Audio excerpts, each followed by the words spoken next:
Hello and welcome back to the Designated Pundits. I'm Bob here with Scott and Deon, and today we're talking Major League Soccer playoffs. We have some great bets from around the league, and for the one time yet this season, we're talking all 8 Major League Soccer games. Let's get into it, guys.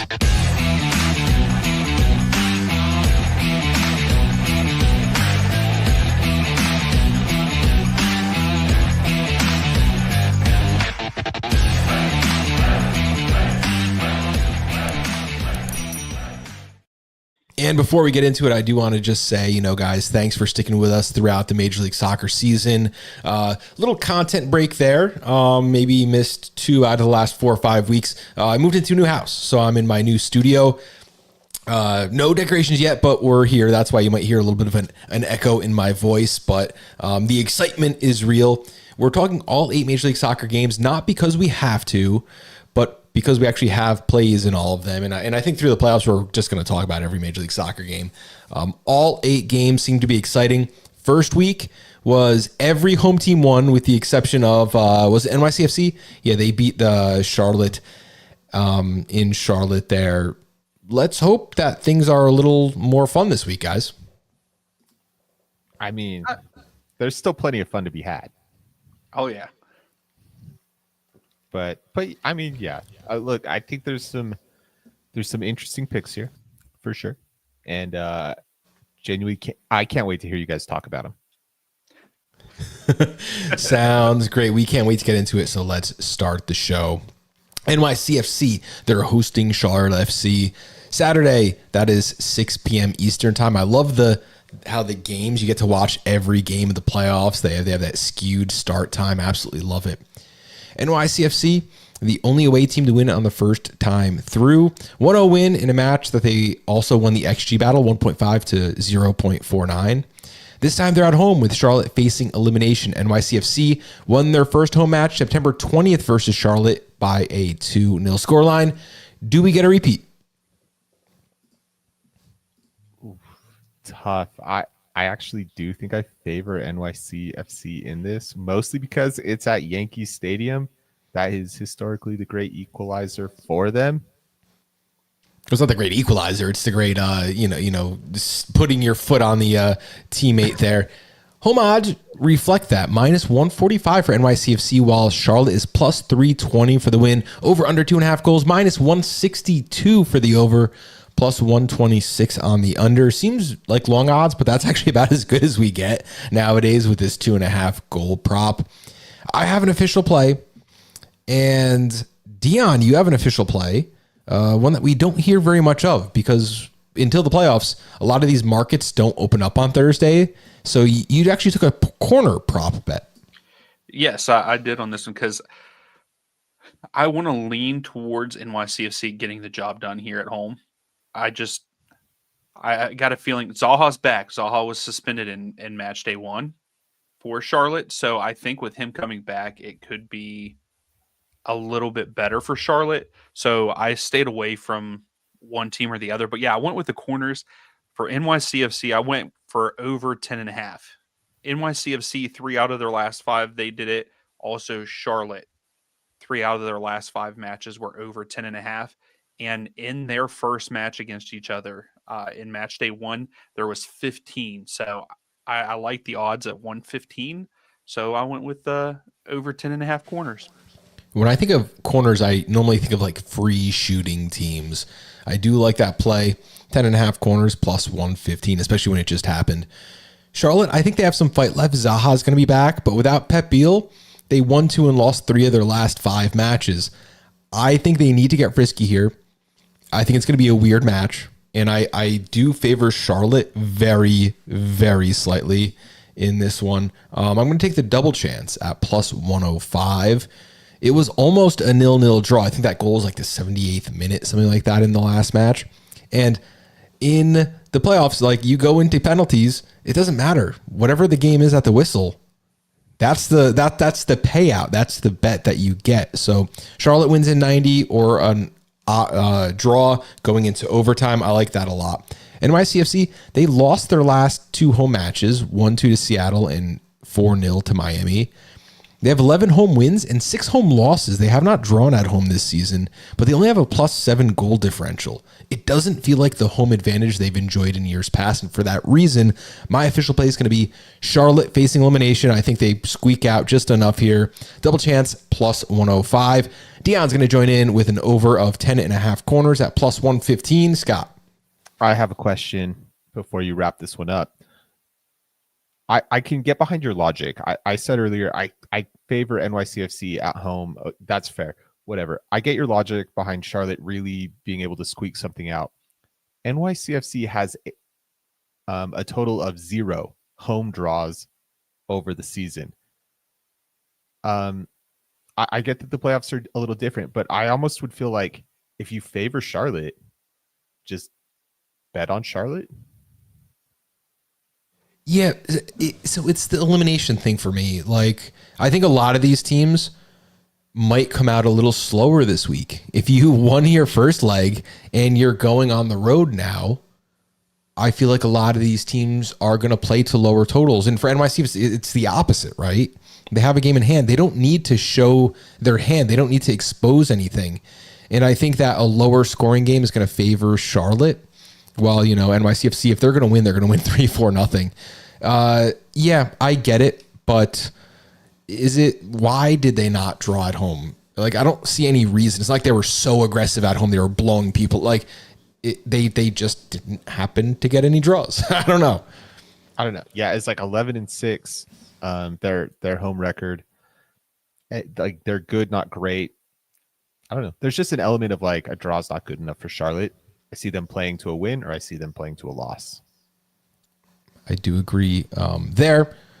However, I'm picking the insurance +105 for both. I mean, you're still a plus money bet. We'll take that all day.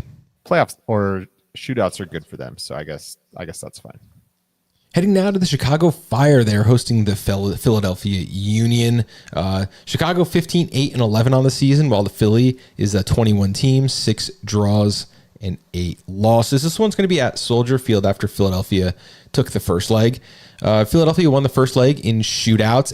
That's because Jack Elliott had his PK saved and Waterman missed the target. Chicago will be without Sergio Orahel after he got a red card for violent conduct in the 94th minute. Taking a look at the odds here. +110 for Chicago, +210 for Philadelphia. I think you know which way I'm going to be hammering on this one. Over under 2.5 goals. -192 for the over, +148 for the under. There's going to be 4 official plays in this one. Scott, why don't you take it away? I shamelessly copied you. It was a good bet. It was a great bet. Yes, I favor Philadelphia. I think Philadelphia is a really tremendous team. I love the way that they can play some of the best defense in the league, but they have an offense very capable of scoring. They only conceded the tying goal in the 90+ third minute of the last game. Chicago is weirdly not as good at home as they are on the road. They come out on the road with a lot of fight and fire, and they're aggressive. And I think that plays well when teams are at home and expecting to dominate and expecting to control the game and expecting to win. At home, Chicago doesn't quite get the same, I don't know what it is, against other teams, right? They're not able to kind of hit them the same way. So I think that just all plays towards Philadelphia. So Philadelphia draw no bet at +135. I like that. That's exactly my bet. And here's what I'm thinking. Look, Philadelphia's defense was a disaster last season. It was always every game, play the over, play both teams to score, do all those things. But they've been pretty good this season. They've allowed 35 goals, first in Major League Soccer. They've scored 21 and allowed 20 on the road in 17 matches. For this reason, I think a low-scoring match favors Philly. Chicago's just 7-6-5 at home. Remember, they're kind of the road warriors. They play pretty well everywhere. They don't have a huge advantage no matter where they play. They are better of late. They beat Crew and Orlando this past month, but Philadelphia +210, just disrespectful, and getting +136 on the draw no bet. Come on. This is a team that is a Major League Soccer MLS Cup contender. So I absolutely love that play there. Deon, you're taking a bit of a different route on this, but I don't dislike your bet at all either. Yeah, so on this one, I went both teams to score, no draw.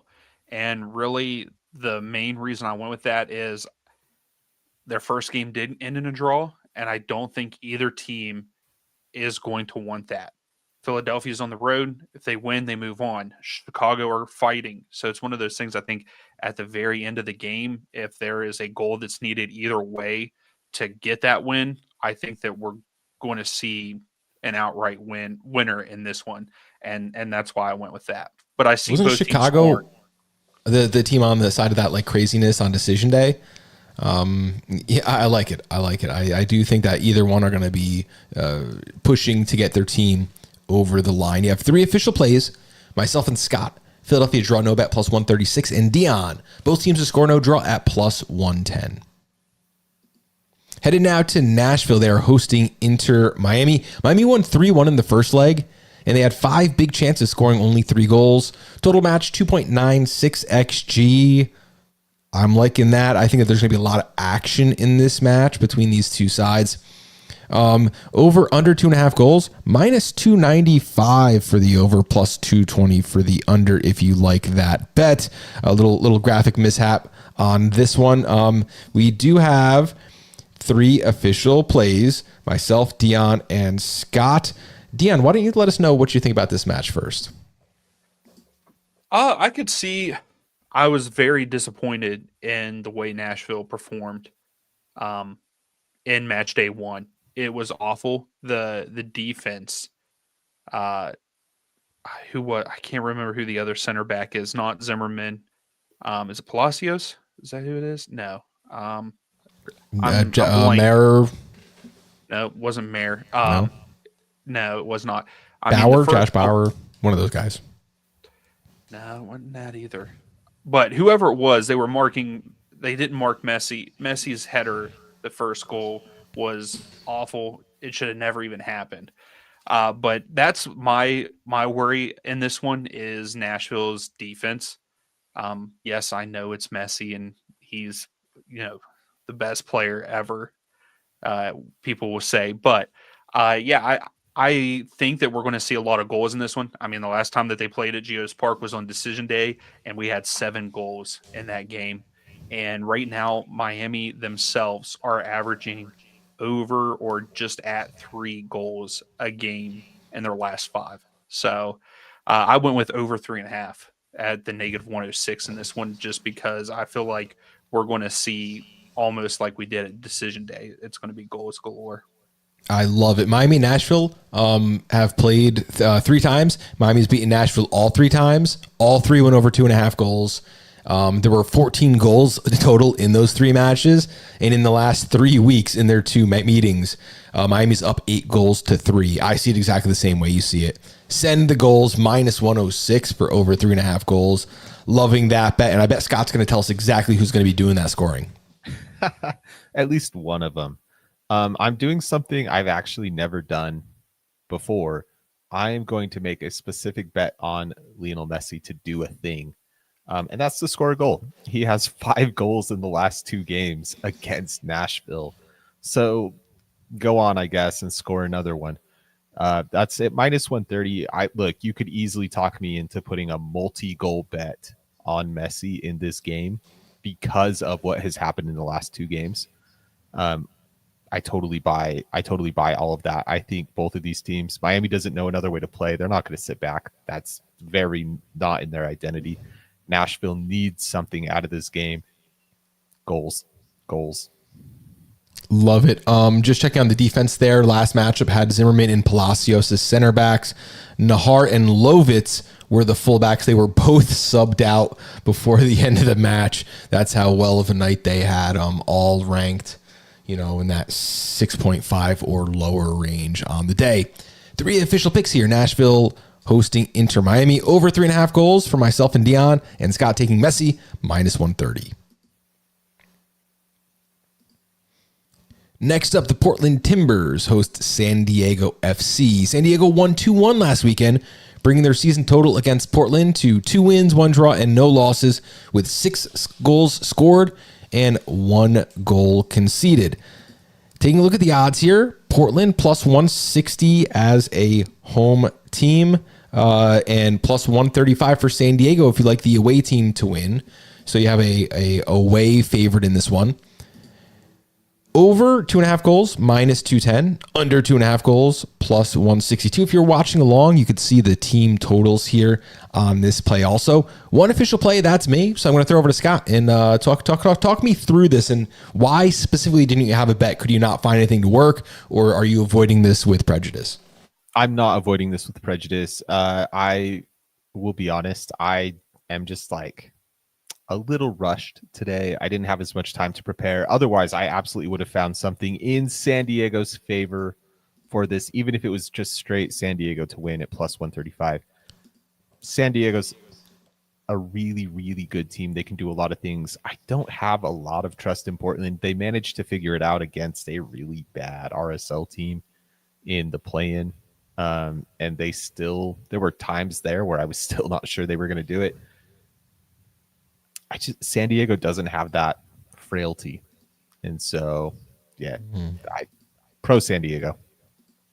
I like it. That's exactly my play. Portland, they're only 8-6-4 at home this season with a plus 1 goal differential. San Diego, they're better. Minus 114 on the draw, no bet. I'm going to give myself some insurance to gamble with this one. Portland, I can't say I've watched a whole lot of Portland this year. You know, I check in, I watch the recaps, and I catch them when they're in primetime, but there's nothing there. They had an injury to Cabecita earlier in the season. It just seems like they never recovered. I don't really see anything for Portland. Deon, can you get on my side with San Diego here? Yeah, I mean, I would have a lean towards San Diego in this one for sure. But my only thing is I feel like San Diego should have beat Portland worse than what they did in match day 1, and now they're going back to Providence Park, and I will stick by it. Providence Park I know that it hasn't been the last couple years, but this is a playoff game.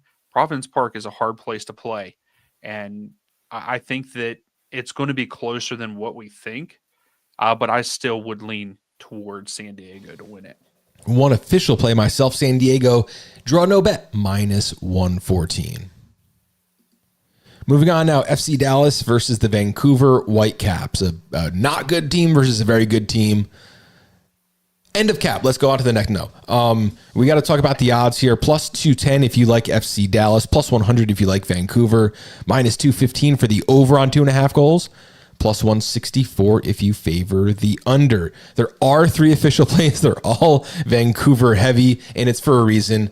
They're such a better team. They won 3-0 in the first leg. Goals by Mueller, Danny Rios, Kenji Cabrera. Vancouver plus 100, lock it in for me. Let's go. Yeah. Mueller, by the way, this is a fun one. Mueller has a goal in each of his last 5 games. He's plus 175 if you like him to score in this one anytime. That means you'll probably get like a plus, maybe like a minus 115 on a goal or assist. Heck yeah, sign me up for that all day long. Yeah, exactly. Sign me up for that all day long. I also like Vancouver to win by multiple goals here. Yeah, I mean, that's the same thing here. I think we're all on the same page. Vancouver only allowed Dallas in match day 1 get 1 shot off the whole game. That's all they got in match day 1. And then I will also talk about decision day because these 2 teams played against each other decision day. I know that Vancouver had a red card, but I watched most of the game. And Vancouver pretty much stuck with Dallas down a man. Mm-hmm. And like probably could have beat them if there was just a little bit longer. I mean, because there was multiple times that Vancouver were like knocking on the door. They had the momentum even with a man down. The Dallas team, just not good. Just not good. Any final thoughts? That's totally it. 3 official plays. Myself and Deon on Vancouver, and Scott with Vancouver and over 1.5. He's getting an extra $0.50 plus 115 on that play. Headed now to the Columbus Crew hosting FC Cincinnati. Last week, Cincy beat Crew 1-0 on a 78th minute Denke goal. This time they play at lower.com field Sunday, 6:30 p.m. Eastern time. The home team, Columbus Crew, minus 120, while FC Cincinnati are plus 250. these, hell is real derby player teams, it goes to the home team a lot. So that's why we're seeing, that kind of number there. Over under 2.5 goals, minus 215 for the over and plus 164 for the under. Cincinnati is a team I've had no bearing on all season long. I was down on them during their 3-game home losing streak over the summer where they had like no goals. They lost 1-0 3 times. And I just can't get calibrated on them. Columbus, kind of the same thing. I think they're a lot better than the performances they put out. I'm very surprised they just barely sneaked into the playoffs. I have no bearing, so I am removing myself with prejudice. I have no idea what's going on in this match. And looking at our sheet now, does anyone? Yes, Deon, you are taking a team to win here. Or you're taking a double chance. Yes, I am taking a double chance. And really, it was pretty much a shot in the dark. I mean, that's what all gambling is, right? No, I think that educated shots, Deon. Unless you're watching the Designated Pundits, because we get it right all the time. All the time. No, I think Cincinnati have a stronger side than Columbus right now. Yes, Rossi is back for Columbus, but Gazdag just hasn't done much for them. They brought in that striker, and he hasn't even really played because of injury. I think I looked at these two teams playing. The last time they played was obviously TQL Stadium. Cincinnati won. The last time that they played in Columbus, though, it ended up in a 1-1 draw back in May. So I think that Cincinnati are just a little bit better right now. So I went with Cincinnati double chance just in case. I think Cincinnati is going to finish the job off here, but in penalty kicks. So I do think it's going to end like 1-1, 2-2 at the end of regulation, and Cincinnati wins in penalty kicks. But I just think they're just a tad better. I agree with you. I think Cincy is in a vacuum better than Columbus. I avoided this one in particular because of the rivalry implications. It's crazy. This season in Columbus, 1-1 draw. In Cincinnati, 2-4 win for Columbus. In Cincinnati, 1-0 win for Cincinnati. All over the board with Bob. Hard to get a bearing on the team. I think if this turns into kind of a goal fest, despite the fact that the last time there were goals in this game, Columbus won, I think Cincinnati's offense is the more powerful offense. I completely agree. Daniel Gazdag, you're right, has been a huge disappointment. We've barely said his name. I think that there's 27 teams in Major League Soccer where he could step out and be a star, and he hasn't done it for Columbus. Does that mean he can't? No, I do think that they're going to go back to the well and see how they can build around him. But that's what I think they need to do. Stop getting pieces. Stop getting, Abu. Figure out what you can do with the stars you have first, and then worry about everything else. I think the future is bright for Columbus. Man, I just hate Cincinnati. I would bet against Cincinnati 100 times out of 100, and I know it's emotional and not theoretical. There's no numbers to back it up, so I'm staying out. Deon, Cincy, double chance, minus 115. I do like that play. Moving on now, Austin. They're hosting LAFC. In this match, you have Austin at plus 260, LAFC at minus 120. That is the biggest road favorite of the week. Over under 2.5 goals. Actually a small number, minus 146 for the over, plus 114 if you like that under. Home over under for Austin, plus 176 for the over, while LAFC is minus 122 for the over. So I guess we're seeing goals here. Deon and myself have the same play. My play is really straightforward. It's like take the better team and add some goals to get it to plus 100 or higher. That's exactly my thinking, Deon. Yeah, I mean, I was thinking, I mean, really, I saw yours and I was like, I need to go. I'll go with that because who's this handsome man putting great bets on this spreadsheet? Endorse it. This guy. That guy. He's got the better hair. That's for damn sure. Now, but yeah, I agree. I think this is almost exactly like the Vancouver versus Dallas. Austin did have a little bit of a good run, right, like close to the end of the season. But man, if you look at their last 5, they've lost to, of course, LAFC. They lost to San Jose. They did beat LAFC, but that was when both Buwanga, Son, and a couple other guys were on international duty. But then you lose to St. Louis and Nashville at home. Yeah, Nashville, we'll say Nashville is a good team out of those. Austin's just not good. And I think that LAFC get the job done and move on because of it.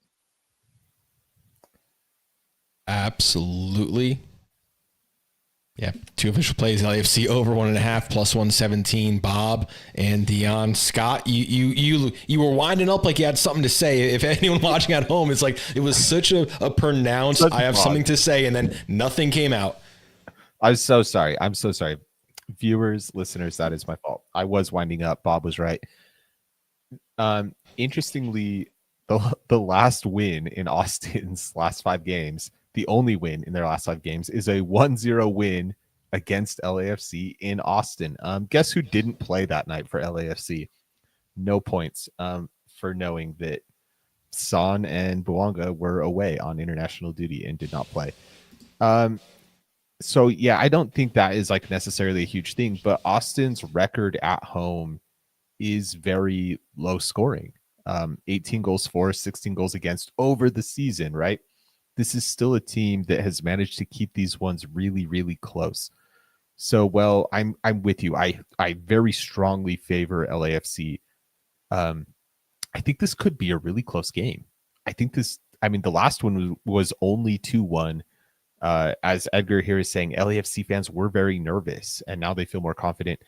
I think that's right, but I do think that Austin might find a way to keep this really, really low scoring, and this could be a 1-0 game. This could be a 1-1 game kind of thing. I really think that it's going to be 2-1 again. I can see that score line. Yeah, if on Sunday that's the score line, I won't be surprised at all. If LAFC wins this 2-1, I won't be surprised at all.